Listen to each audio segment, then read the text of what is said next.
Hello everyone, today I'll show you how to change page setup in Google Docs. First I'll show you how to change single page setup. Drag your mouse, select your single page. Now select file option and we will find this page setup option. Selected page already selected showing. I'll make it landscape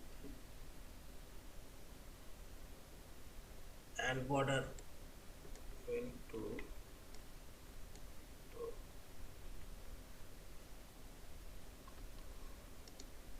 now select OK and see this.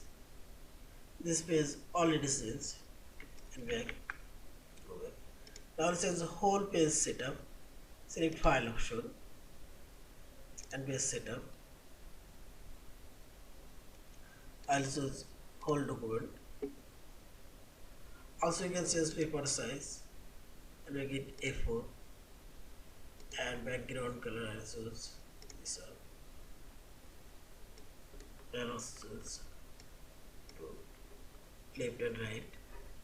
Now simply select OK and see this.